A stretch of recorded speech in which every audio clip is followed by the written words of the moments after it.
This conference will now be recorded. अद्य सोमवासरः इन्दुवासरः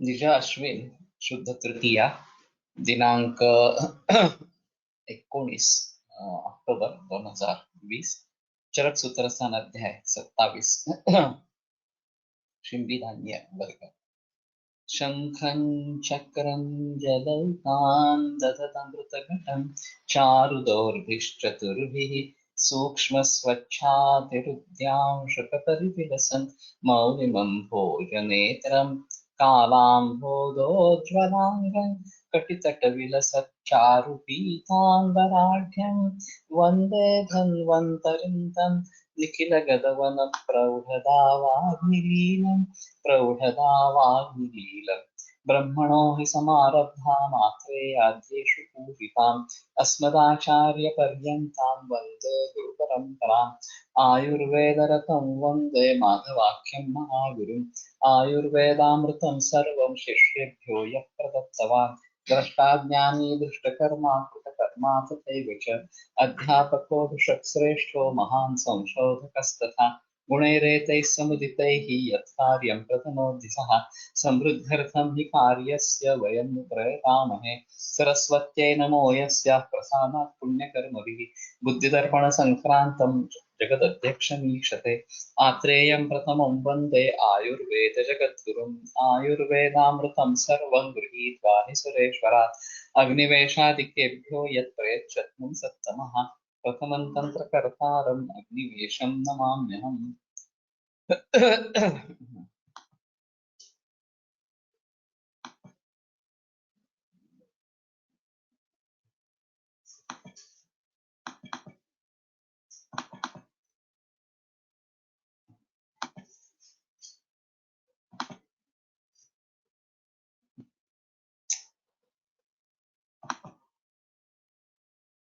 अथ शमीधान्यवर्गः कषायमतोरो वृक्षशीतपाके कटुर्लघु विशदश्लेष्मश्वित्तघ्नो मुद्गसूक्योत्तमो मतः तर्हि मुद्गः अत्र सूक्योत्तमः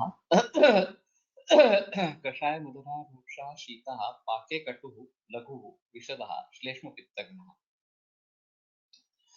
वृक्षः परं वातः स्निग्धोष्णो मधुरो गुरुः बल्यो बहुमूलः पौंस्त्वं माशः शीघ्रं ददाति च तर्हि माशः वृक्षः परं वातः यथा मया उक्तं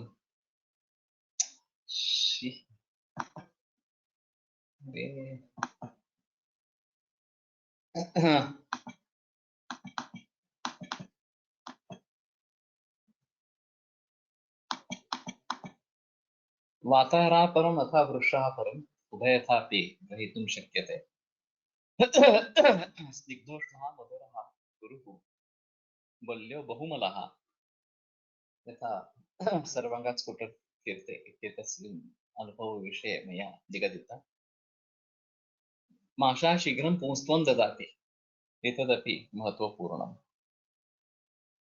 राजमाशः सररुच्चः कफशुक्लाम्लपित्तनु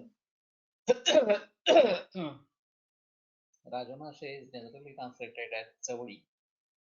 Sara Rucha Kafa Shukra Amla Pittanut.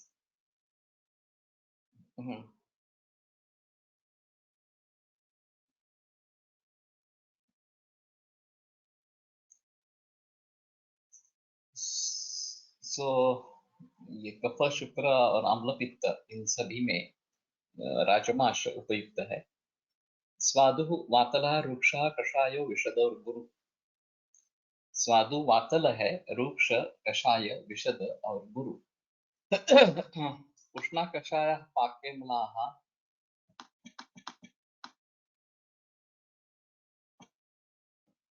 कफशुक्रा नीलापहाः कुलत्थाग्राहिणः कास हिक्का श्वासार्थसांहिताः कुलित जो है कुलिरा कहते हैं उष्ण कषाय अम्ल पिपाके कफ शुक्र वातापह तो ये शुक्रनाशन भी है ये एक अहम चीज है और खास करके कफ के लिए अच्छा है वात के लिए भी अच्छा है ग्राही कास हिक्का श्वास अर्शस तो हिक्का श्वास कास इसमें कुलत्थ का यूज भलीभांति प्रयोग में लाया जा सकता है। और मैं भी करता हूँ। पित्त का अगर अनुबंध है तो नहीं देना है, क्योंकि ये उष्णवीर्य और अम्ल विपाकी है और अश्मरी भेदन भी अच्छा है। तो उस हिसाब से इसका प्रयोग कर सकते हैं। मधुरा मधुराः पाके ग्राहेण रूक्ष शीतलाः मकुष्टकाः प्रशस्यन्ते रक्तपित्त ज्वराः। मधुर रस मधुर विपाक ग्राही रूक्ष शीतल ये मकुष्टक मटकी इसके गुणधर्म है। रक्तपित्त ज्वरादिषु, रक्तपित्त एंड ज्वर ये उपयुक्त है। ये कृमिकारक भी है, ये एक बात ध्यान में रखनी है। और फिर उसके हिसाब से उसका सेवन करना है नहीं करना है इसके बारे में सोचना है। दूसरी चीज, इसको स्प्राउट बना के खाने का ज्यादा प्रचलन है। तो जैसे कि परसों सुना था कि इसमें विटामिन बी 12 आ जाता है, प्रोटीन तो है इसमें, विटामिन ई भी अंकुरित जब होता है तो विटामिन ई भी आता है, ये भी एक कहना है आधुनिक इसका आहार शास्त्र का। हाँ, लेकिन हमारे हिसाब में वातवर्धक ज्यादा है। और ग्रंथों के अनुसार रक्तपित्त और ज्वर इसमें प्रशस्त है। रूक्ष शीतल होने के कारण वात प्रकोप, और खास करके अगर स्प्राउट करेंगे तो तकलीफ देने वाली इस प्रकार की है। वैसे ऐसे ही मकुष्ठ ये कुलमाश फॉर्म में उसड़ जिसको बोलते हैं लेने की परंपरा है। और सभी सिंधी वर्ग जो है वो इस प्रकार से बनाने में लहसुन और प्याज का इसमें प्रयोग करिए बेहतर है, क्यों ये सभी रूक्ष और वातवर्धक इस प्रकार के हैं। तो लहसुन और प्याज का उसमें प्रयोग करिए बेहतर इस प्रकार का है। अगर रक्तपित्त में मकुष्ठ का प्रयोग करना है तो नहीं लेना है, लेकिन ये पथ्य के रूप में ज्यादा बताए नहीं जाते, ये थोड़ा सा है। चणकाश्च मसूराश्च खंडिका सहरेण वहा लगव शीत मधुरा कषाया विरुक्ष कषाया विरुक्षणाः पित्तश्लेष्मणि शस्यन्ते सूपेषु आलेपनेषु च। तो चणक मसूर खंडिका मालूम नहीं, सहरेण हरेणु ये लघु शीत मधुर कषाय और विरूक्षण है, ये सबसे अहम चीज है। तो शायद हम इसका यूज विसर्प के प्रारंभ की अवस्था में आधव्यवहित विसर्पेषु हितम लंघन रूक्षणम तो शीत मधुर है और विरूक्षण है, तो उस हिसाब से उसका यूज देना इन सभी का ये फायदेमंद इस प्रकार का होगा।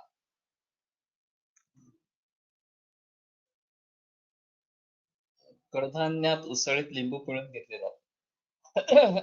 ये भी ठीक है, वो अम्लरस वातानुलोमन करने वाला इस प्रकार का है, तो उस दृष्टि से ये महत्वपूर्ण इस प्रकार का रहेगा।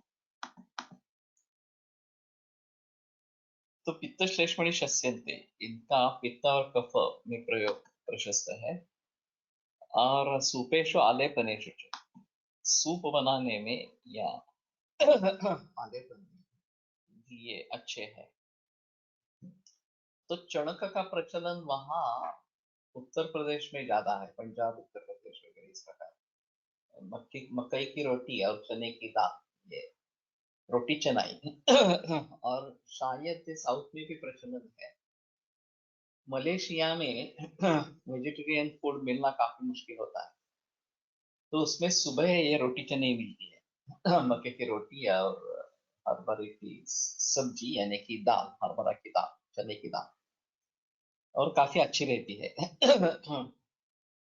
लेकिन अगर बाद में खाना खाना है तो आपका घर है किसी का तो ठीक है, लेकिन अगर घर नहीं है बाहर ही खाना खाना है तो ज्यादा चॉइसेस नहीं रहते। ज्यादा से ज्यादा चाइनीज में जाओ और वेज नूडल, वेज राइस इस प्रकार का ले लो, नहीं तो मैकडोनाल्ड में जाकर चिकन बर्गर विदाउट चिकन ऐसा ले लो। तो उसको पहले समझ में ही नहीं आता चिकन बर्गर विदाउट चिकन, क्या बता रहे हैं, क्या पूछ रहे हैं इस प्रकार से। और वो आनंद से दे देता है क्योंकि उसकी प्राइस बच जाती है, उसके पैसे बच जाते हैं। लेकिन विदेशों में ये बड़ी समस्या है कि नॉनवेज का ही प्रचलन बहुत ज्यादा है।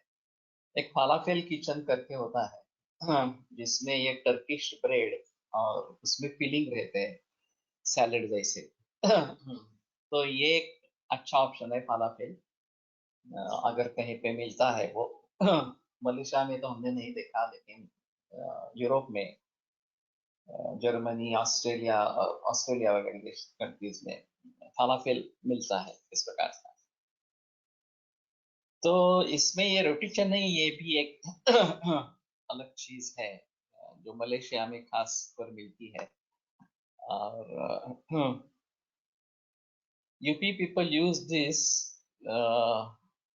भिगोए हुए चने for breakfast on daily basis, mostly the labor class. According to them, it gives them strength to do hard work. अच्छा है। स्प्राउट्स या भिगोए सिर्फ, शायद स्प्राउट्स नहीं है, सिर्फ भिगोए हुए है। वैसे महाराष्ट्र में जलेबी की पद्धति, महाराष्ट्र या मध्य प्रदेश में, कि जलेबी खाना और उसके ऊपर दूध पीना, ये प्रचलन में था। ये अभी छूट गया, महाराष्ट्र में तो वड़ा पाव शुरू हो गए। वो तो बिल्कुल गलत है, नॉट स्प्राउटेड। ओके, तो हम वातुड़ वातुड़ करके उसको नहीं लेना है, ऐसे बोलते हैं ये, विशेषतः चणक को। तो लघु क्षीत मधुर कषाय इस प्रकार विलक्षण होने के कारण वातवर्धक है, उसमें कोई संदेह नहीं है, लेकिन पित्त और कफ के लिए अच्छे है। और पैलवान मंडळी पण सकाळी भिजवलेले, हा, हरभरे खातात ग्रामीण भागात। ओके। तो ये जो है बलज्ञ भी है और बल देने वाले भी है, ऐसा थोड़ा सा है। दूध जलेबी या दही जलेबी भी प्रचलन में। हाँ, दही जलेबी नहीं है, दूध जलेबी ही है। दूध जलेबी खाकर दूध पी जाना, ये ज्यादा प्रचलन है। तो ये ठीक है, अगर जो कष्टकरी वर्ग है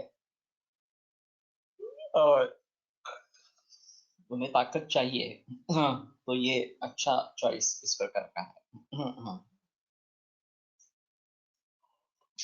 तर सुपेश आलेपनेश, इवन फॉर आलेपन ये अच्छा है, चणक मसूर वगैरह वगैरह।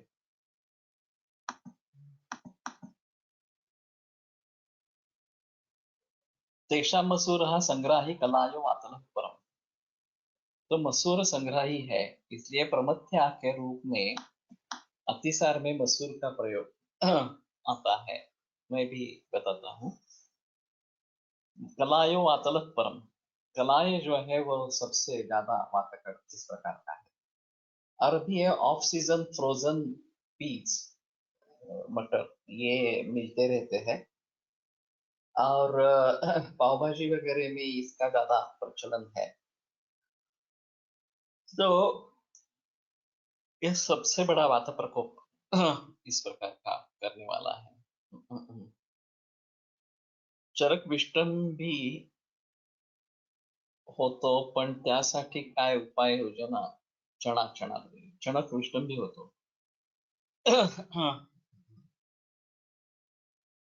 तो इसमें स्नेहाढ्य बलिवीर योग्य विशेषा छिपी जाते हैं, स्नेह उसमें ज्यादा होना चाहिए।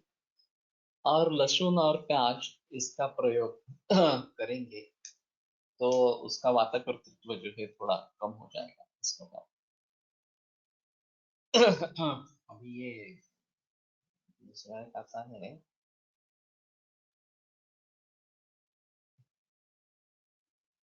याद नहीं आ रहा। चना भटूरा, तो वो मैदे का बनता है भटूरा जो है वो, अब तली हुई चीज रहती है, तो ये काफी गुरु हो जाता है। चना भी इस प्रकार से गुरु है और ये भी गुरु इस प्रकार का है।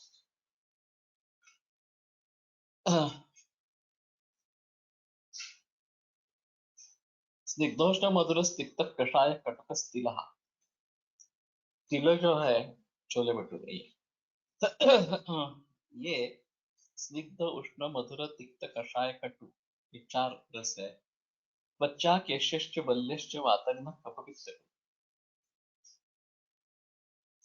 तो त्वच है, केश्य है, बल्य है, वातग्न है, कफपित्त, मेघ्य भी है तिल। ये एक अलग चीज है, यहाँ पे नहीं आया है लेकिन दूसरी जगह मेघ्य भी बताया गया है। जब ये शिष्योपनियनीय अध्याय हाँ बताते हैं, तो उसमें गुरु आदेश देता है कि मेध्य द्रव्य लेके आओ इस प्रकार को शिष्य को।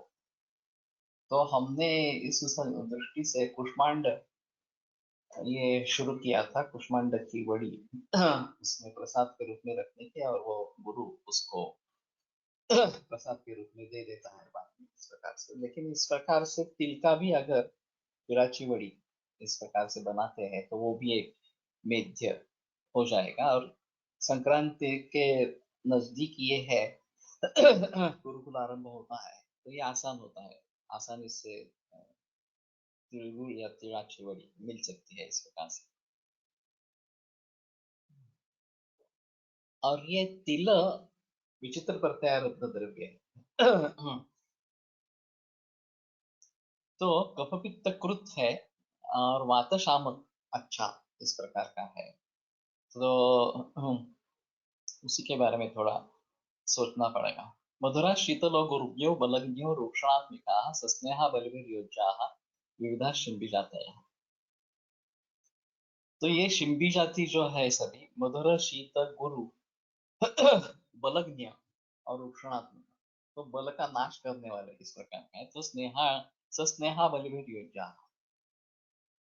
बलवान व्यक्ति को ही इन्हें खाना है, अबल व्यक्ति को इसको नहीं खाना है।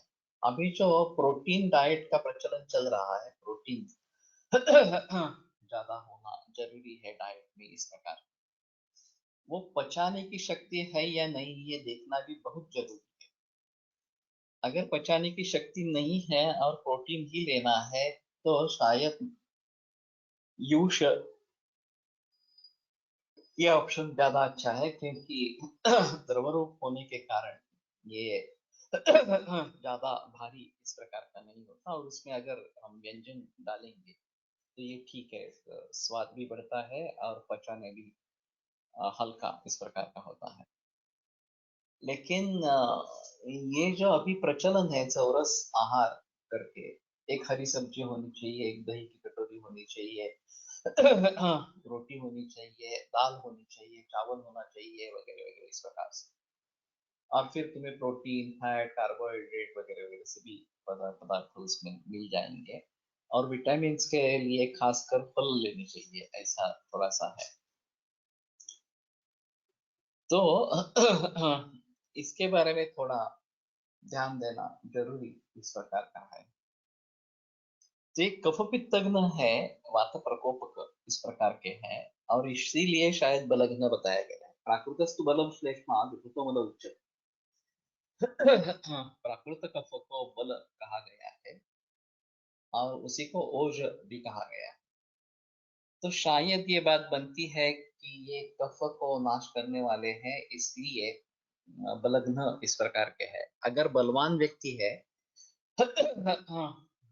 तो ये सहन कर लेगा, और वातग्न कार्य जो उसका है वो स्पष्ट रूप से दिखाई देगा। तो ये बड़ी दिक्कत वाली बात है, इसको बलग्न कहा गया है। और लोगों में प्रचलन ये बल देने वाला, जैसे कि चणक वगैरह के बारे में बात हुई कि ये बल देने वाला है इस प्रकार का है। तो कैसे बारे इसके बारे में सोचिए, एक अनूठा सवाल इस प्रकार का है। लेकिन हम ग्रंथों पर ही जाए वो बेहतर ऑप्शन है। उसके साथ में अगर मधुर वगैरह इस प्रकार के पदार्थ रहेंगे जो बल देने वाले इस प्रकार के हैं, तो शायद ये बलग्न परिणाम उतना नहीं दिखाएगा। और जो वात कर्तृत्व है उनका, उसको स्नेह और ये लक्ष्मण त्याग इसके द्वारा अगर कंट्रोल करेंगे तो ये सेवनीय हो सकेंगे, नित्य सेवनीय नहीं रहेंगे, लेकिन हफ्ते में 2-3 बार इस प्रकार से लेने में ज़्यादा तकलीफ नहीं होगी इस प्रकार से। अभी होटल्स में या हॉस्टल्स में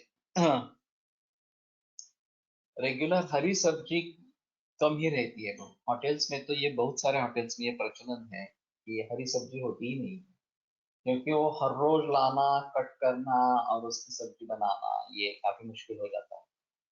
तो दाल बनती है और इस प्रकार से कुछ आलू बनता है, क्योंकि आलू की सब्जी बनाने में आसान है और रख सकते हैं, उसको स्टोर कर सकते हैं। और बाकी ये चना वगैरह इस प्रकार के बना देते हैं, मसूर चना इस प्रकार से उसड़ जिसको बोलते हैं। तो एक दाल अलग रहेगी और ये उसड़ अलग रहेगी, और यही हर रोज लोगों को खिलाते हैं। तो ये अच्छा नहीं है उसमें कोई संदेह नहीं है। हरी सब्जी या ताजी सब्जी होना जरूरी है इस प्रकार से, लेकिन वो लाना और दे देना ये काफी मुश्किल इस प्रकार का हो जाता है अगर हर रोज इस प्रकार से करना है। शिंबी रूक्षा कषाय च कोष्ठे वात प्रकोपिनी न च वृक्षा न चक्षुषा विष्टभ्य च विपच्य। तो ये रूक्ष है, कषाय है, कोष्ठे वात प्रकोपिनी है। तो कोष्ठ में वात प्रकोप करने वाला इस प्रकार का है। और न च वृषा न च चक्षा, वृक्ष भी नहीं है, चक्षुष भी नहीं है, विष्टभ्य च पच्यते, और विष्टम्भ करके हुए उसका पचन होता रहता है।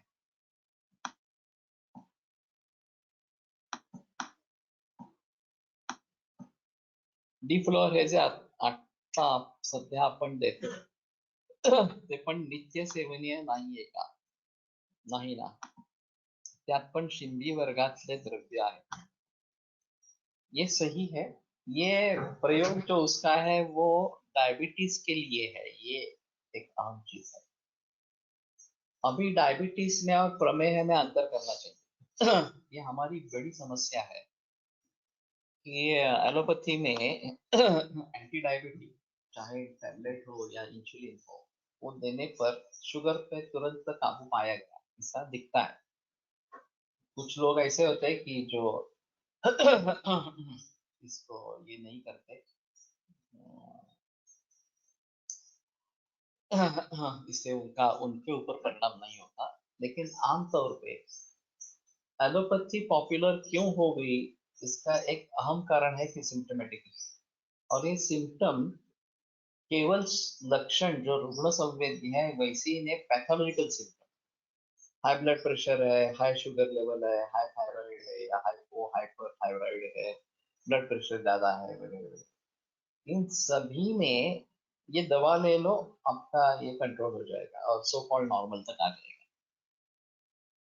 और ये दिखाने से और लक्षण भी उसके साथ चले जाते हैं, ये भी एक अहम चीज है कि अगर ब्लड प्रेशर बढ़ गया हो, ब्लड प्रेशर की टैबलेट ले ली, नॉर्मल हो गया, तो उसके जरिए जो भी भ्रम वगैरह इस प्रकार के सिम्टम्स है वो भी चले जाएंगे इस प्रकार से।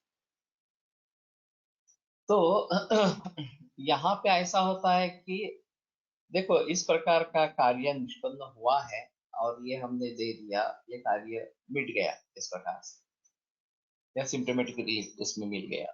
तो लोगों को विश्वास रखने में ये काफी मददगार इस प्रकार का हो।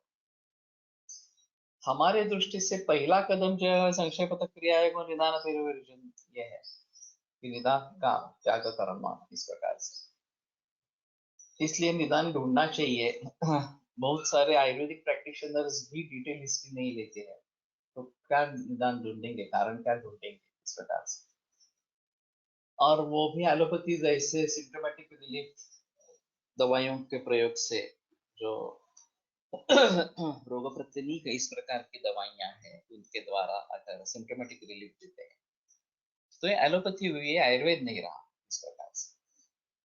ये सब करने के बावजूद पेशेंट्स क्लिनिकली अच्छा होता है, लेकिन सिम्टम्स ये जो पैथोलॉजिकल इन्वेस्टिगेशन है, रेडियोलॉजिकल है, उसमें अंतर नहीं आता, वो वैसे ही रहते हैं। चाहे हमारे डायबिटीज का पेशेंट आ गया और उसको सिम्टम्स है, बहुमूत्रता है या थकान है वगैरह, तृष्णा ज्यादा है वगैरह, दवाइयाँ दे दी कि बहुमूत्रता कम हो गई, तृष्णा कम हो गई वगैरह, क्लिनिकली पेशेंट सुधर गए। फिर भी शुगर वैसी ही है, शुगर तो कम नहीं हुई इस प्रकार से, उसको कम होने में काफी समय लगेगा ऐसा है। और हमारे यहाँ निदान मूत्र के आधार पर है और एलोपैथी में रक्त के आधार पर। मूत्र वर्ण प्रभेद है न भेदो महेश कल्पित, ये जो हमारा सूत्र है, तो मूत्र का परीक्षण करना जरूरी है। और हमारे हिसाब में मूत्र में परिवर्तन आ गया तो डायबिटीज कंट्रोल हो गया, वास्तव में प्रमेय हमारे हिसाब से कंट्रोल हो गया। लेकिन ये बताते हैं कि ये रेनल थ्रेशोल्ड भी होता है, और फिर जब तक ब्लड में शुगर नहीं कम होती तब तक डायबिटीज कंट्रोल हुआ ऐसा नहीं बताते इस प्रकार से। वास्तव में वो भी डायबिटीज कंट्रोल नहीं होता है, शुगर कंट्रोल होता है। डायबिटीज वैसा ही काम करता रहता है, इसलिए तो रेटिनोपैथी नेफ्रोपैथी ये सब होते रहते हैं इस प्रकार से। तो अभी एक जरूरत ऐसी है कि जो सिम्टोमेटिक रिलीफ दिखाए, हाँ, ये जो इस प्रकार के जो इन्वेस्टिगेशंस है उसके बारे में रिजल्ट दिखाए, तो शायद आप चिकित्सा करते रहे, मूल रोग की पथ्य परहेज बताते रहे, लेकिन जब तक ये काउंट्स में वो नीचे नहीं आते तब तक मरीज मानता नहीं है कि हाँ आयुर्वेद की दवा खा असर हो रहा है। और ये साइकोलॉजिकल प्रॉब्लम ही बड़ा हो जाता है कि अरे मैं दवा ले रहा हूँ, मुझे ठीक लग रहा है, लेकिन शुगर उतनी ही है, ब्लड प्रेशर उतना ही है वगैरह वगैरह इस प्रकार से। तो मैं कैसे समझूं कि मैं ठीक रहा हूँ, ठीक हो रहा हूँ इस प्रकार से। और इससे डिप्रेशन आ जाता है, फिर रोग बढ़ जाता है और एलोपैथी वाले बताते रहते हैं नहीं इससे होने वाला नहीं, आयुर्वेद से कुछ होने वाला नहीं है, आपको एलोपैथी की ही दवा लेनी पड़ेगी और उसी से ये कम हो जाएगा इस प्रकार से। तो ये बड़ी दिक्कत वाली बात है। तो अभी फिलहाल हमें इस तरीके से जो एलोपैथी के दृष्टि से पैरामीटर्स में चेंज लाए, ऐसा भी कुछ करना है। डी फ्लोर उस प्रकार का है। आपको अगर आयुर्वेदीय निदान प्रमेह है तो प्रमेह की भलीभांति चिकित्सा करनी है, अगर आपका निदान कुछ और है तो उसके आधार पर आपको चिकित्सा करनी है। लेकिन एलोपैथी के हिसाब से डायबिटीज है, क्योंकि occurrence of high sugar level in blood is diabetes. जैसे कोविड-19 पॉजिटिव मिला तो कोविड-19 पॉजिटिव, सिम्टम्स हो ना हो कोई संबंध नहीं। उसी प्रकार से शुगर लेवल हाई है तो आपको डायबिटीज है, बस, सिम्टम्स कोई होने की जरूरत नहीं है। हाई ब्लड प्रेशर है, थायराइड का प्रॉब्लम है, ये सभी के बारे में केवल एंड केवल ये ब्लड के पैरामीटर्स या बाकी रेडियोलॉजिकल पैरामीटर्स, इनको ही एलोपैथी ने अपना लिया है। और सभी समाज में मत परिवर्तन इस प्रकार से लाया है कि आप सिम्टम्स के बारे में सोचो मत, तुम्हें क्या हो रहा है, ठीक लग रहा है नहीं ठीक लग रहा है, उसका कोई संबंध नहीं। ये रिपोर्ट्स नॉर्मल है तो आप नॉर्मल है, ये रिपोर्ट्स abnormal है तो आप नॉर्मल नहीं है इस प्रकार से। और ये मानसिकता इतनी दृढ़मूल हो गई है कि उसमें से लोगों को निकालना काफी मुश्किल इस प्रकार का। तो जब मैंने ये देखा कि ये डिफ्लोराटा शुरू करने से शुगर लेवल कंट्रोल हो जाती है, इंसुलिन डिपेंडेंट डायबिटीज भी कम हो जाता है, ये भी कम होता है, टाइप 1 डायबिटीज में भी रिजल्ट्स मिलते हैं इस प्रकार से। तो टाइप 1 में रिजल्ट्स मिलना काफी मुश्किल है। हाँ, उसके तो मरीज कम आते हैं, इसकी लॉबी बहुत स्ट्रांग है इसके बारे में एलोपैथी की। लेकिन फिलहाल अगर उसमें रिजल्ट्स मिलते हैं तो हम लोगों को बताने के लिए ये अच्छा है। साथ में ये ध्यान में रखना है कि ये बलग्न है, रूक्ष है वगैरह वगैरह, ये सब चीजें अपतर फंडातिकायवाद का प्रकोप करने वाला है। तो फिर उसको हम कैसे निपटाएंगे? तो बेटर ऑप्शन है कि उसके साथ में घी का ज्यादा प्रयोग करें, क्योंकि ये भर्जित है। दूसरी भी चीज ऐसी है कि ये शिंबी है और ये भर्जित है। तो भर्जित धान्य ये रूक्ष तो हो जाते हैं लेकिन अवृक्ष भी होते हैं। तो उस अवृषता को दूर करने के लिए उसके साथ में स्निग्ध और शुक्रवर्धक ऐसा कुछ लेना जरूरी है। तो उसके साथ में काफी घी लेना जरूर इस प्रकार का रहेगा। और फिर ये समसत्व घृत प्राशाभ्यास है, ये जो एक बताया गया इसमें उदावर्त करने की क्षमता है, क्योंकि ये बात वृक्ष बढ़ाने वाला और फिर कॉन्स्टिपेशन भी कर सकता है। तो उस हिसाब से उसको काउंटरैक्ट कैसे करना है ये थोड़ा सा देखना पड़ेगा।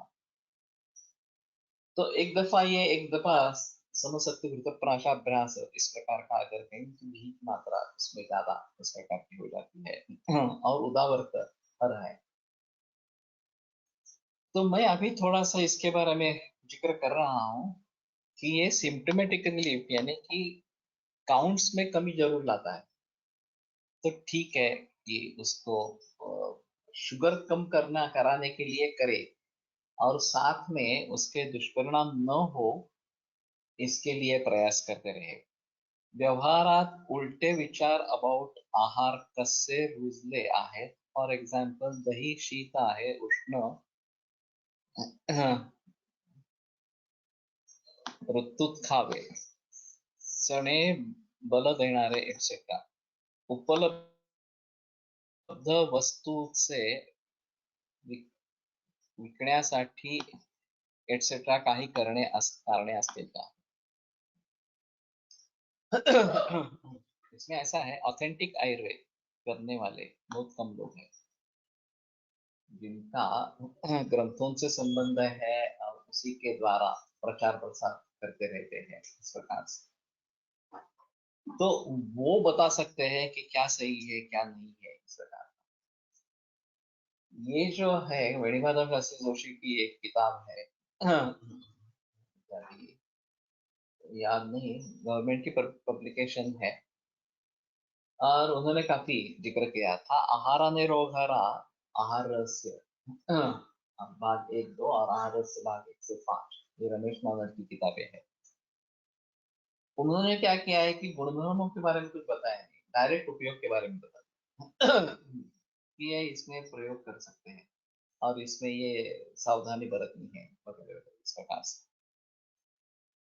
तो ये शायद बात होती है आम लोगों तक पहुंचाने की, लेकिन ऐसा है कि जो अभी प्रचलन है उसको कैसे दूर करें। मेरी किताब है आयुर्वेदिक जीवनशैली आयुर्वेदिक लाइफस्टाइल, जिसमें काफी इसके बारे में मैंने जिक्र किया है और लोगों को समझाने की कोशिश की है। लेकिन ये कितना प्रयास है, ये खूब बहुत छोटा प्रयास है और वैद्यों में भी ये प्रचलन ज्यादा नहीं है, या बीएमएस डॉक्टर्स में भी प्रचलन नहीं है, वो भी सभी इसी प्रकार के गैर समझ लेके आगे चलते रहते हैं। विकृत क्लेद और स्नेह और कफ शोषण यासाठी हा उपयोगाचा होईल, पण यात किती दिवस कवा कसे वापरायचे असे तत्व ठेवून उपयुक्त होईल। ये तो सही है, लेकिन अभी ऐसी परिस्थिति है कि एक बार शुगर कंट्रोल हो जाती है तो एक मानसिक शांति मिलती है। ये भी एक अहम चीज है कि मेरी शुगर कंट्रोल नहीं हो रही, इसी का स्ट्रेस हो गया, उसी से डिप्रेशन आ गया, उससे रोग बढ़ता रहता है। तो अगर मेरी शुगर कंट्रोल हो गई है, ये दिलासा हमें मिलता है, तो बात होती है कि हम सुधरने लगते हैं, सचमुच स्ट्रेस कम हो जाता है और फिर डायबिटीज भी कंट्रोल में आने लगता है। तो ये मानसिक भाव भी हमें ध्यान में रखना बहुत जरूरी इस प्रकार का है। वरण द्यावे उसमें कोई संदेह नहीं है, वरण रोज द्यावे। व्यत्यासात वापर, इसमें ऐसा है कि ये गेहूं और ज्वार वगैरह और चावल इसकी रिप्लेसमेंट है। तो शुरू में ऐसा भी कर सकते हैं कि एक दफा ये खाओ और बाकी दफा ज्वार की रोटी खाओ वगैरह वगैरह इस प्रकार से, और बाद में धीरे धीरे कम करके रोटी कम करके सिर्फ इसी पे आ जाओ। लेकिन आपको जल्दी रिजल्ट चाहिए तो बेटर ऑप्शन है कि दो ही दफा खाना खाओ, दोनों दफा यही खाओ, ये बेटर ऑप्शन इस प्रकार का है। और टेस्ट अच्छी है और रोटी सब्जी ले सकते, दाल और सब्जी साथ में ले सकते हैं, तो उसमें प्रॉब्लम नहीं आती इस प्रकार। लेकिन ये बात को बढ़ावा देने वाली है, अ, अवरोध निर्माण करने वाली है और रुक्ष है, ये बात ध्यान में रखना जरूरी है। वजन भी कम होता है, ओबेसिटी के लिए भी ये काम करता है। तो अगर प्राकृतिक वजन कम होने लगा तो भी प्रॉब्लम इसमें है। Sir, sometimes people doesn't have any symptoms, but the pathology report shows the high sugar level. Then how to deal with this patient? इसमें ऐसा है कि दातार गुरु जी की अनुसार जो उदर परीक्षण करे और फिर उनके अनुसार जो भी दवा योग्य हो वो गिरीज वगैरह वो दे। ये एक तरीका हो सकता है। कारणों को ढूंढो व्यभिचारी हेतु अगर है कि जो सिम्टम्स नहीं दिखा रहे हैं लेकिन है, कारण है, जैसे कि दही खाना, विरुद्धान्न लेना वगैरह वगैरह, तो कारण बंद करो, उसके विपरीत कुछ देखो।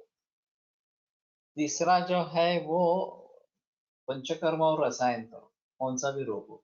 दोष की अगर हम चिंता करेंगे, दोष को काबू में रखेंगे तो डिसीज कोई भी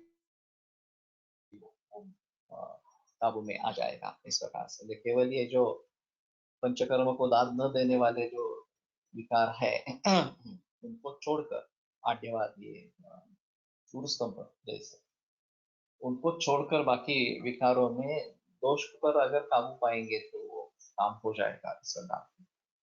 और चौथा ये मुद्दा रहेगा कि अगर आपको कुछ इस प्रकार के आहार द्रव्य या औषध द्रव्य मालूम हो जो इनके ऊपर इस प्रकार से काम करते हैं और उन लेवल्स को नीचे लाते हैं, तो उनका प्रयोग करो, चाहे आहार में हो चाहे औषध के रूप में इस प्रकार का हो।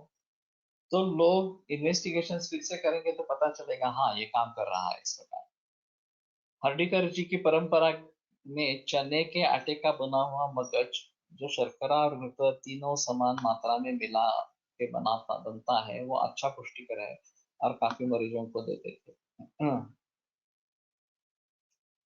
तो बेसन का लड्डू ये इसी इसी प्रकार का है।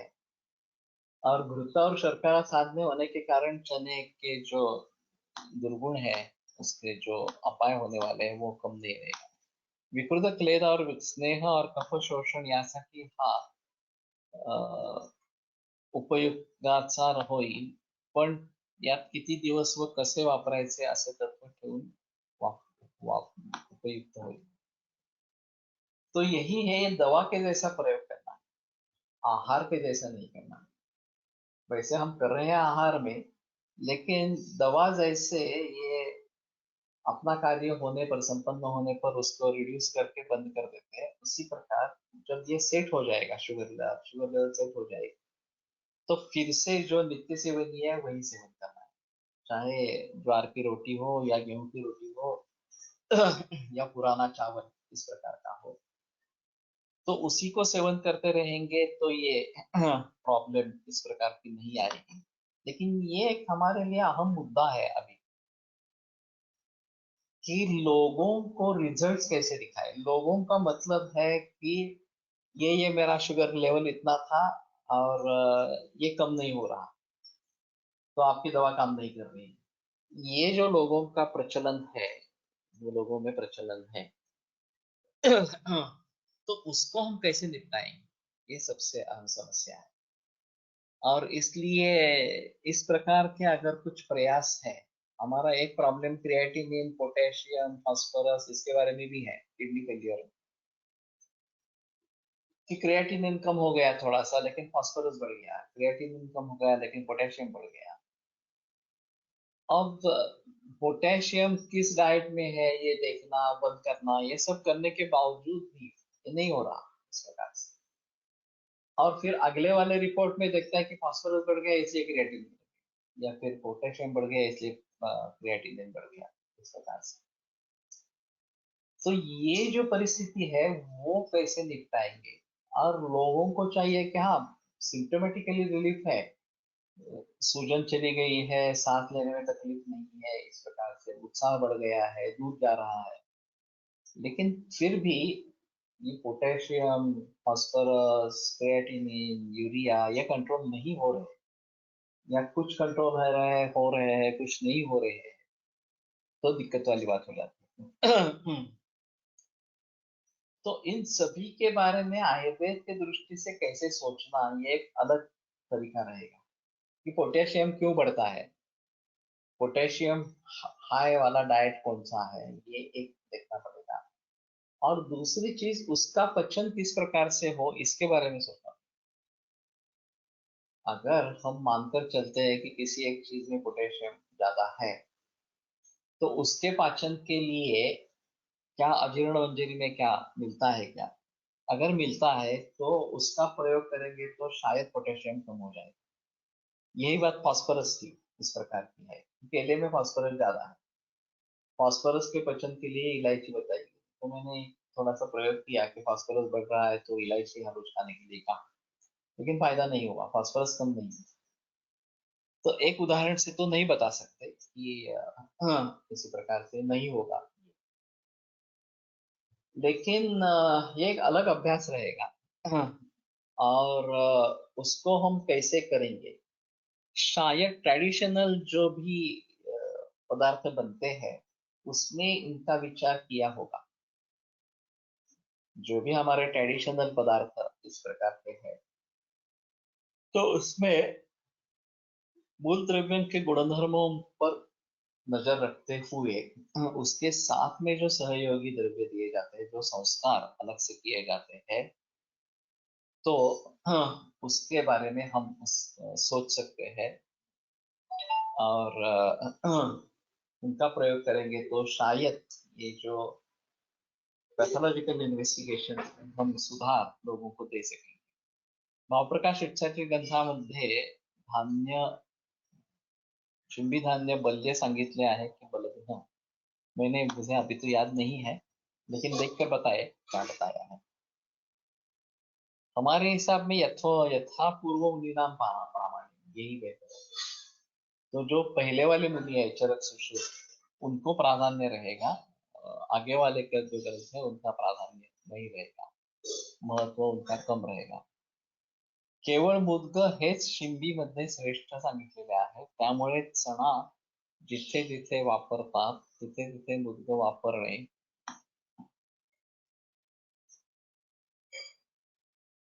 पथ्यकर राहील। डी फ्लोअर पण केवळ मुद्गने किंवा मुद्ग युषाने रिप्लेस केले तर पथ्यकर होईल। मुद्गस्तु वरो अत्र अल्पचल अल्पचल, तो सही है। उसमें आधी क्वांटिटी मूंग की ही है, और ये आखा मूंग इस प्रकार का इस्तेमाल किया गया है। लेकिन बाकी भी है, उड़द भी है, ये भी एक अहम चीज है। हाँ, उड़द की दाल वैसे प्रमेह के लिए अच्छी नहीं है, फिर भी एक तो भर्जित है, और शायद ये जो वृक्ष स्निग्ध वगैरह जो उड़द के दाल के गुण गुण है, उसके आधार पर ये होता होगा। उड़्याला चना भरपूर खायला जातात, अश्वायुर्वेद अलग ही है। तो उसके लिए अच्छा होगा, ऐसा नहीं बता सकते कि उसके लिए अच्छा नहीं है इस प्रकार से। एक गोवा में दादा वैद्य करके एक वैद्य हुए थे।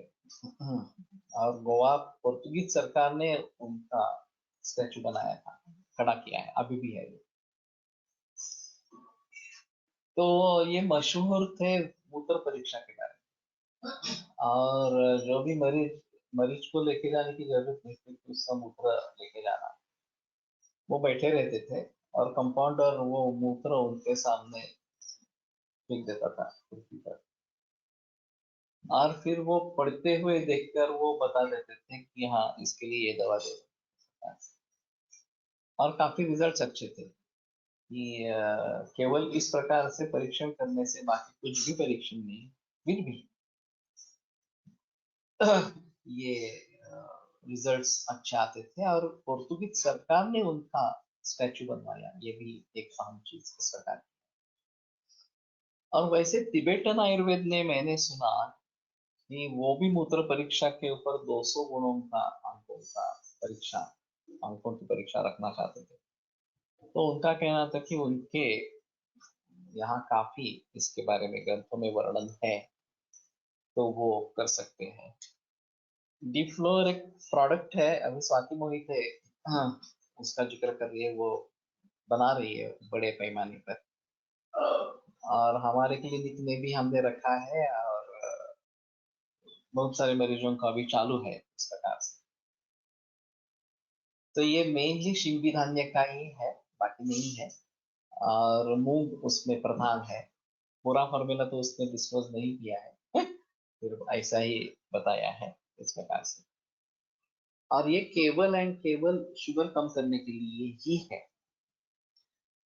लेकिन जो भी इंसुलिन डिपेंडेंट पेशेंट है, जुवेनाइल डायबिटीज के पेशेंट है, या फिर जिनकी शुगर कंट्रोल नहीं हो रही हो, इन सभी में इसके रिजल्ट अच्छे हैं इस प्रकार का। आर्द्रभृष्टो बलकरो रोचनश्च प्रकीर्तितः असे चॅनलबद्दल सांगितलेले आहे, ते इतर शिंपी धान्याबद्दल लागू होईल का? ये अच्छा हुआ कि तूने रेफरेंस दे दिया। आर्द्रभृष्ट, तो भिगो के फिर उसको भृष्ट करना है, तो ये एक अलग ही चीज है। ये काफी दूसरे बारे में भी ये प्रक्रिया चलती रहती है कि पहले आर्द्र करना और फिर भृष्ट करना इस प्रकार से। तो आर्द्र करने से क्लेदन बढ़ता है और पचन होने में सहायता होती है, और फिर भ्रष्ट होने के कारण वो क्लेद निकल जाता है उसमें से, और हल्कापन आ जाता है। तो शायद इस तरीके से अगर हम करेंगे तो इसके दोष कम हो जाएंगे। आपला फॉर्म्युला बनवून तयार ट्राय करून बघता येईल, बघू शकतो, हो सकता है लेकिन मैंने अभी ज्यादा जिक्र नहीं किया है इसमें। एक बार मैंने बनाया था, उसकी टेस्ट थोड़ी सी अलग अलग थी इस प्रकार से। तो हो सकता है वास्तव में सुनील इनामदार से आया है। सुनील इनामदार इस प्रकार का करता था, और उसका फॉर्मूला तो वो दे देता था कि ये करो इस प्रकार से। इसमें कुछ परिवर्तन किया, मैंने उसी के आधार पर किया था लेकिन ऐसा है कि डायबिटीज के पेशेंट्स बहुत है, पूरे विश्व भर में है, और भारत में तो बहुत ही ज्यादा है। तो इसके लिए मार्केट अच्छा है स्वाति मोहिते ने इसका पेटेंट रजिस्टर किया है, और मार्केट करने की बात कर रही है इस प्रकार से, कर रही है मार्केट बड़े पैमाने पर मार्केट। फुटाणे बलकर असेल का है, लेकिन फुटाणे कैसे बनाते हैं मुझे मालूम नहीं है कि ये भी पहले भिगो के फिर भ्रुष्ट करते हैं। और ये दूसरा जो चना जोर गरम, ये प्रचलन में है, हाँ, तो उसके मसाले डालने से उसका एक अलग स्वाद है, और चने का ही है, लेकिन चिपिट का इस प्रकार का फॉर्म है। तो उसके बारे में भी थोड़ा अलग इस प्रकार का सोचना पड़ेगा। तो मुझे लगता है कि ये सभी जो सिद्धि वर्ग है, ये अगर पानी में भिगोकर फिर बाद में भ्रुष्ट करके इस प्रकार के ले लेंगे, तो शायद हमें दोनों अ, लाभ उसमें से प्राप्त होंगे कि क्लेदन होने के कारण पचन में थोड़ा हल्कापन आएगा, और वैसे भी अग्नि संस्कार के जरिए ये भ्रष्ट होने के जरिए हल्का इस प्रकार का हो जाएगा। तो ये शायद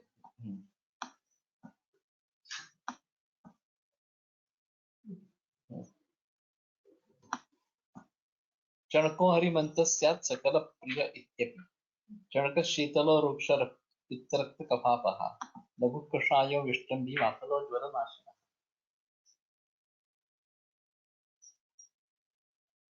सचांगरेण सभृश संभृष्टस्तैलभृष्टश्च तद्गुणः, सचांगारेण संभृष्टः, तो अंगार के द्वारा किया गया संभृष्ट तैलभृष्टश्च तद्गुणः, और तैल पृष्ठ हो गया तो तदगुण यानी कि तैल का या अंगार का गुण उसमें आएगा शायद। आर्द्र पृष्ठो बल करो रोचनश्च प्रकीर्तिता, तो ये बल कर है और रोचन है। तो जो उत्तर प्रदेश में जो प्रचलन है वो एक बार देखना चाहिए कि वो आर्द्र पृष्ठ करते हैं क्या। शुष्क पृष्ठोति वृक्षश्च वात पृष्ठ प्रकोपणः, शुष्क पृष्ठ करेंगे तो अति वृक्ष और वात कुष्ठ प्रकोपण। स्विन्न पित्त कफम हन्यात सूप क्षोभ करो मता, स्विन्न है तो पित्त कफ का दूर करता है, सूपः क्षोभ करो मता। आर्द्रोति कोमलो रुचः पित्त शुक्र हरो हिमः। वैसे आर्द्र चणक खाने के लिए यानी कि ज्यादा प्रचलन नहीं है उसका, तो शायद उसके बारे में थोड़ा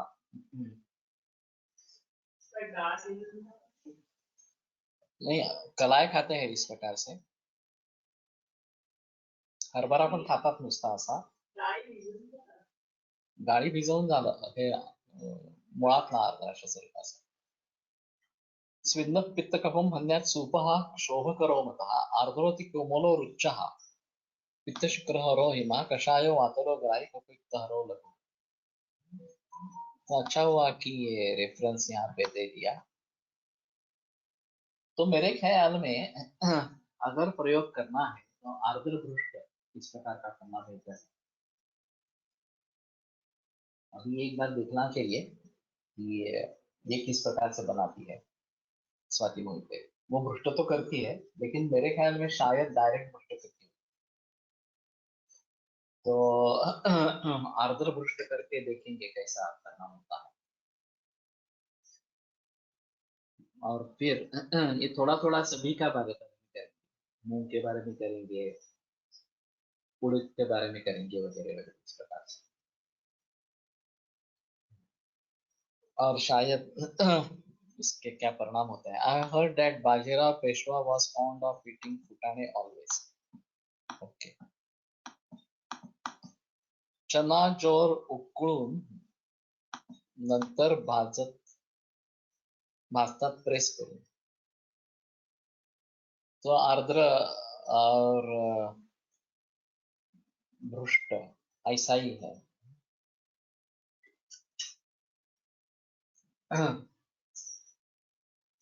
तो ठीक है।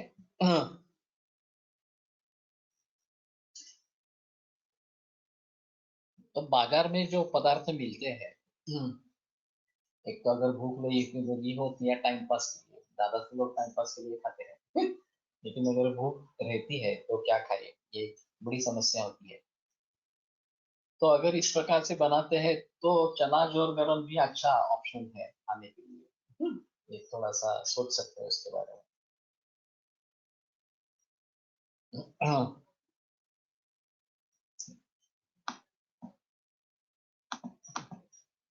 रसपाचक सुंठ सिम्पटमॅटिक बीएसएल कमी करण्यासाठी वापरतो। उसाच्या अजीर्णावर सुंठ आलेली आहे। संतर्पणोत्तर रुग्णात चांगला उपयोग होतो। संतर्पण में काम करने वाले बहुत सारे द्रव्य हैं, खास करके शिलाजतु जो है किसी भी फॉर्म में अगर दे देंगे। ये मधुसूदन भट्टी अथर्व फार्मेसी की है, शिलाजीत को अमलकिया और हजदर की भावना है। वो भी अच्छा काम करते हैं, कथक कदेगादि कषाय ये काम करते हैं। ज्यादा दिक्कत जो है वो स्ट्रेस जिसमें ज्यादा है और उसके जरिए डायबिटीज कंट्रोल नहीं होगा, उसके लिए क्या करना है ये काफी मुश्किल होता है।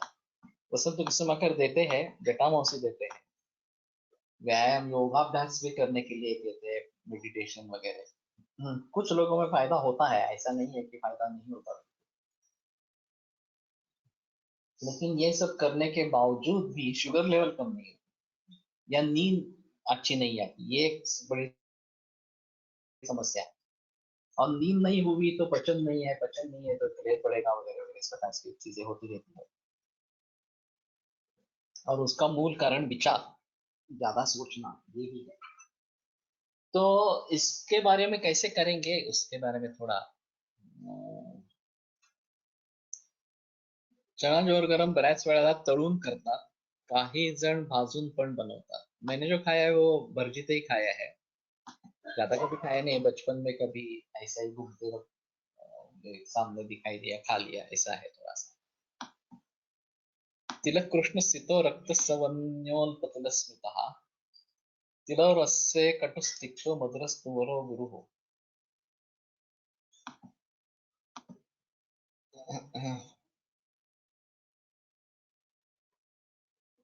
विपाके कटुक स्वादु स्निग्धोष्णा कफपित्तनु, कफपित्तनु। यहाँ तो कफपित्त कुरुत इस प्रकार का है, वातग्न है। त्वच केशश्च बल्यश्च कफ वातग्न कफपित्त कृत, ऐसा चरक का पाठ है और ये नुक्त कहा गए हैं। बल्य केशो हिमस्पर्श त्वच स्तन्यो व्रणे हिता, ये स्तन्य अलग प्रॉपर्टी आ गई इसमें। केश ये है, हिमस्पर्श त्वच ये है, दंत्योल्पमूत्र कृत ग्राही, वातघ्नो अग्नि मतिप्रदः। दंत्य है दांत के लिए, इसके लिए एक योग आया है कि रात में दिल चबाकर खाना और ठंडा पानी पीना, इस प्रकार का। अल्पमूत्र कृत, तो मूत्र की मात्रा कम करने वाला। ग्राही, वातघ्ना अग्निमति प्रदाह, अग्नि और मति ये दोनों देने वाला, इस प्रकार का है। कृष्ण श्रेष्ठ श्रेष्ठ तमस्तेषु शुक्रो मध्यम स्थितः, तो कृष्ण श्रेष्ठ है। हमारे कोकण में कृष्ण तिल का ही प्रचलन है। तो हम सोच रहे थे कि श्वेत तिल लगाए, लेकिन मुझे थोड़ा सा याद था कि कृष्ण श्रेष्ठ है, तो शायद उसी को आगे लेकर जाएंगे। शुक्र लहा, तो कृष्ण तिल शुक्र भी है। मध्यमा सितः, अन्यो हीनतरा, अन्याहीनतरा प्रोक्ता तद्मे रक्तादयस्तिलाः, बाकी जो है वो हीनतर इस प्रकार के बताए गए। तिळक कफपित्तकर सांगितलाय भावप्रकाश, चित्रित हर सांगितलाय, वही मैं सोच रहा था, यहाँ पित्त कफ पित्त कर बताया गया है। और तिल वातक है, इसके बारे में कोई संदेह नहीं है। और कुष्ठ में खास करके तिल का विरोध है, कुष्ठ बढ़ावा देने वाला, इस प्रकार का।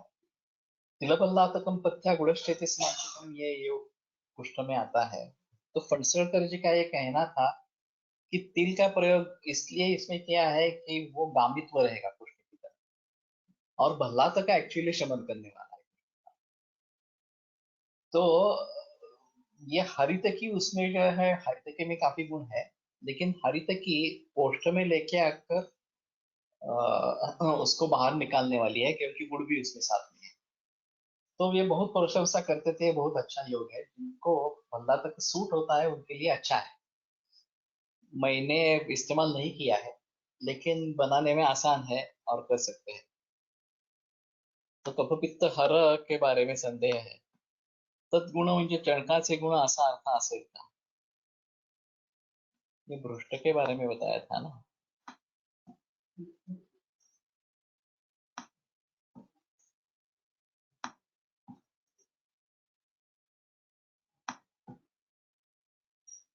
रसपाचक से सूंठ, ये कॉम्बिनेशन बना के देखेंगे।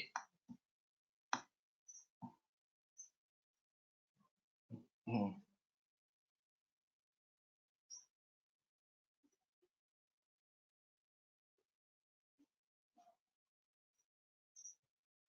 तो गुण वाला कहाँ है? हाँ, सच अहंकारेण संभृष्ट स्थैलभृष्ट तद्गुण।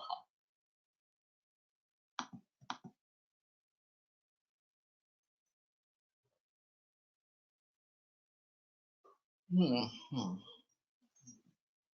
तद्गुणों का अर्थ लगाना काफी मुश्किल है यहाँ पे।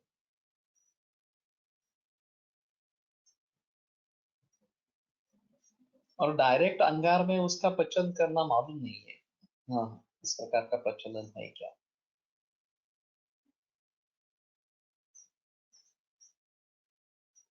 तो थोड़ा करके देखना चाहिए, चूल्हे में करेंगे तो ज्यादा बेहतर है। और तैलभृष्ट से तो होगा।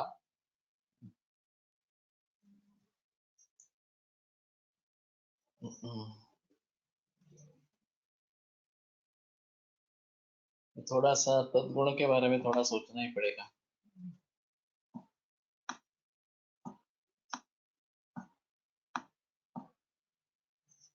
पुरणपोळी म्हणून आपल्याकडे सणासुदीच्या काळात करतात, वो तो है। होली के दिन पर्टिकुलरली पुरणपोळी की जाती है, या ये नवरात्र में भी प्रचलन है काफी इसका। तो ये गुरु है, उसमें संदेह नहीं है। अपतर्पण उत्तर diabetes are difficult to solve, obese ones are easy to treat, ये तो सही है। तैलं स्वयनेव तत्र मुख्यं तीक्ष्णं व्यवाय च त्वग्दोषकृतचक्षुषं सूक्ष्मोष्णं कफ्पुरं न च कुशानां रोहणायालं स्थूलानां कर्षणाय च बद्धविट्कं कृमिन्यं च संस्कारात् सर्वदोषिते उष्णत्वश्चो हिमस्पर्शे केशो बल्यस्तिलो गुरु अल्पमूत्र कटिपाके मेधाविनी कफपित्तकृत। बट में है, हिंदी में है। Can we think when the fasting BSL is high and post meal is normal? इसमें थोड़ा सा ऐसा है कि खाना खाने के बाद अगर बढ़ती है तो सामता का संबंध है, और सुबह अगर बढ़ती है अन्न पचन होने के बाद तो वात का संबंध ज्यादा है। तो फास्टिंग शुगर अगर कंट्रोल नहीं हो रही है तो एक निद्रा अच्छी हो रही है नहीं हो रही है ये भी देखना है, और शुगर ज्यादा ही बनी रही है शरीर में, ये एक चीज रहेगी, उसका पचन नहीं हो रहा इस प्रकार से। तो खाने के बाद बढ़ती है तो अपतर्पण करेंगे तो रिजल्ट्स मिलेंगे। इसमें अपतर्पण ही उपयुक्त होगा ऐसा नहीं है। अगर फास्टिंग शुगर ज्यादा है तो शायद संतर्पण की भी जरूरत रहेगी। निद्रा कैसी है देखना है, और थॉट प्रोसेस कितनी है ये देखना है। अगर बहुत ही ज्यादा चिंता करने वाले हैं तो स्नेह का प्रयोग करना ये ज्यादा अच्छा इस प्रकार का है। तो ठीक है, कल फिर से इसके बारे में जिक्र करेंगे। आयुर्वेद प्रकांडो निगदितैः शल्यतंत्र प्रधानः शिष्येभ्यः शाश्वतोऽयं निखिलजनकृपा व्याप्तचित्तेन येन आयुर्वेदस्य वाञ्छन् पुनरपि भुवने ताञ्च सुष्ठु प्रतिष्ठां श्रेष्ठं धन्वन्तरिं तं प्रणमति च सदा वैद्यवर्गो हि नूनम् वैद्यवर्गो हि नूनम्। रात्री उशिरा जेवण, गुरु भोजन, अजीर्ण, अनिद्रा एक्सेट्रा असेल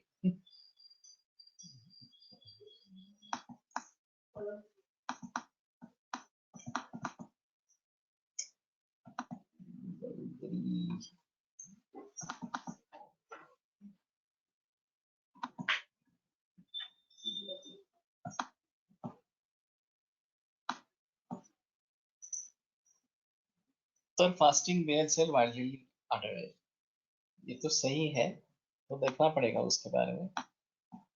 कुशानां रोहणायालं स्थूलानां कर्षणाय एवढी तीळ तेल हे